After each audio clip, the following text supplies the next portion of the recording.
Hi everyone. Today we're coming to you from Big South Fork National River and Recreation Area.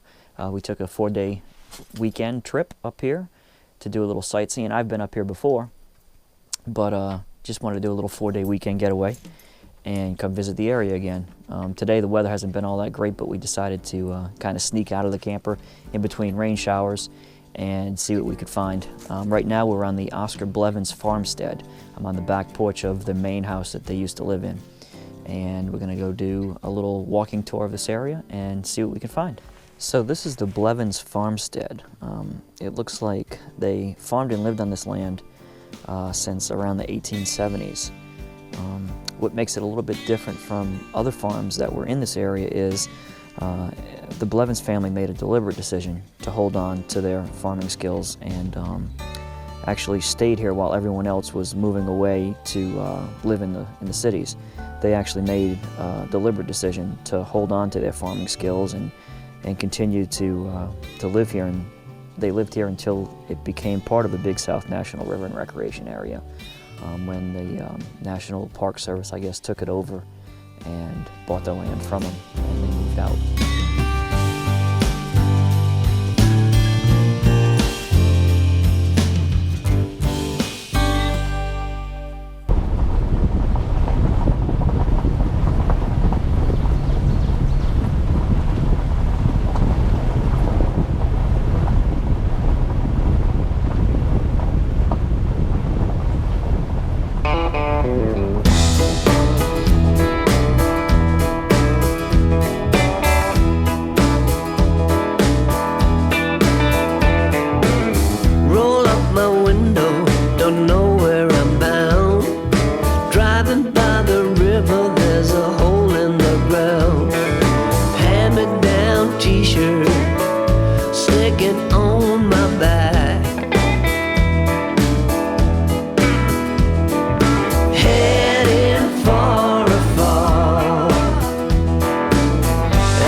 So what you think? You ready?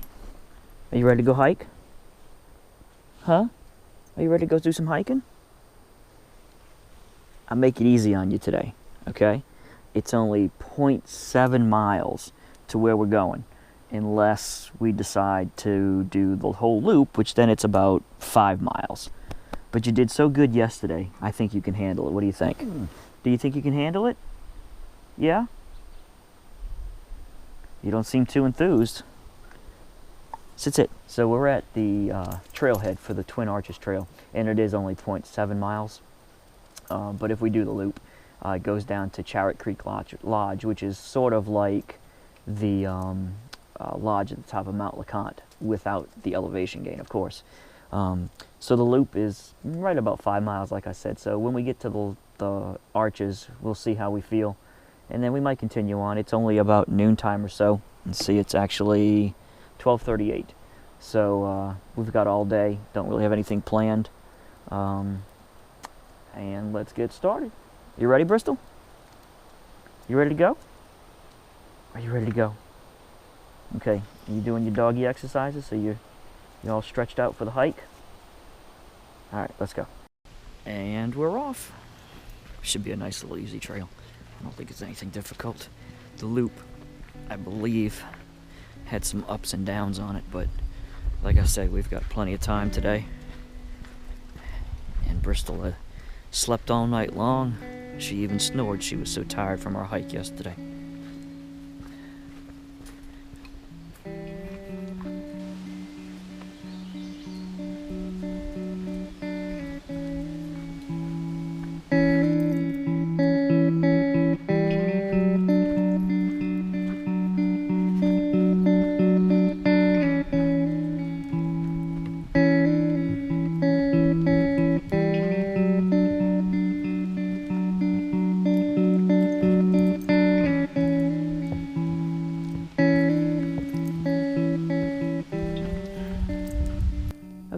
to give you an idea of just how big the cliff is, we put Bristol on it.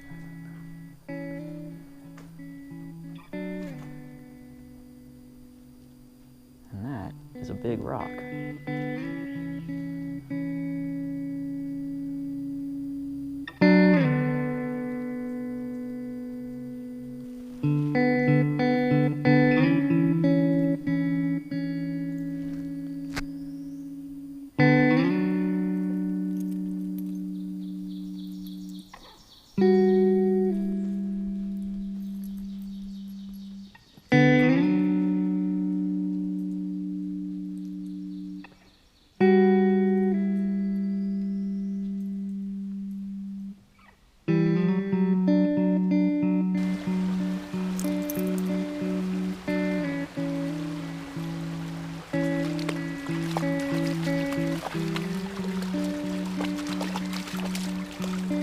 So this is the final approach to the lodge, and what's kind of weird is as we were walking up to this, I can hear somebody cutting the grass, which is rather unusual when you're in the middle of the woods.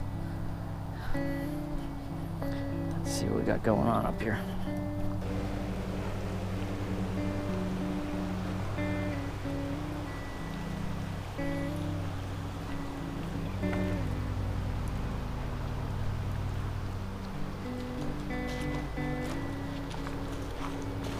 Chariot Creek Lodge.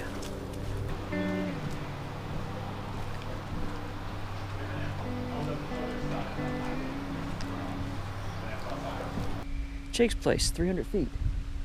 2 miles goes by pretty quick when you're on level ground. Now it's 2 more miles back to the Twin Arches, and this is where the uphill will begin. We did do the loop trail because the guy at the kitchen at the creek, at the lodge, said that it was a lot more scenic, and while it was steep, it was a little bit more gradual than the way that we came down. So let's go check out Jake's place. If this campsite right here wasn't in the sun, I think we'd take a little break, but we're gonna head up here to the, I don't know if it's a cabin or what it is, but come up here and take a little break.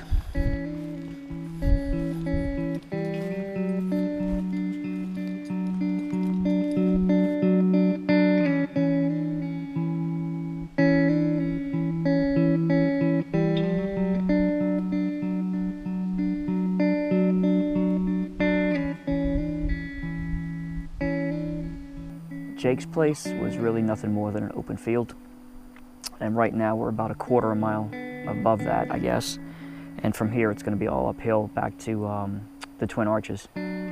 So we just sat down for about 10 minutes or so to take a little break and have a little snack, and I think I'm going to put the camera up and just hike up the rest of the way. So I'll give you an update when we get back up to the car. So I gotta say, the back end of that loop was absolutely gorgeous. It was actually prettier than the arches themselves. And I know Bristol is an awesome dog, but sometimes she really amazes me too. There was these ladders to get back up here to the parking area, and it was the same ones that we went down, but we came up a different side to get back up to the parking lot. And picture your attic stairs in your house, about the steepness of them, and that's how steep these stairs were that she had to climb back up. Granted, they were wider than your average home attic stairs, but the same steepness, at least, if not more. And she climbed them with no problem at all, like a mountain goat. So I'm pretty impressed with her. She's a good girl. You deserve a steak dinner tonight, don't you? Yeah, well, we won't have steak, but we've got ribs. So it was a really, really beautiful day. Had a couple of raindrops when we got down to Chariot Creek Lodge, and then it cleared up right away, and just continued on. Went through Jake's place, which was actually just an open field. I guess that's where whoever Jake was, that's where his house was at one time. And then climbed back up around the loop and through a bunch of sandstone rock houses, which was just absolutely amazing. I don't think the video will even begin to capture what it really looked like. So if you ever get the chance, take a ride out here to Big South Fork and come up to the Twin Arches trailhead, and it's really worth the 5-mile loop. It's not extremely strenuous. There was a couple of really tough uphills, but the back end of the loop trail is a lot more gradual of an incline as opposed to going down the main trail to the arches. So, all right, Bristol. Bristol's about to fall off the table. I think you're ready to take a nap, huh? Can you sit? Sit. Good girl. All right, you ready to go home and eat some dinner? You was a very good girl today. Yeah. All right. So tomorrow is my birthday, and we're going to go up to Stearns, Kentucky, and do a train ride. It's a pet-friendly train ride, actually, so they allow dogs. There's no problem with that. And I'm a little concerned of how she's going to act with the train horn, but we'll see, because she doesn't like loud noises. Huh, girly? So tomorrow, we'll catch you on the train. See you later.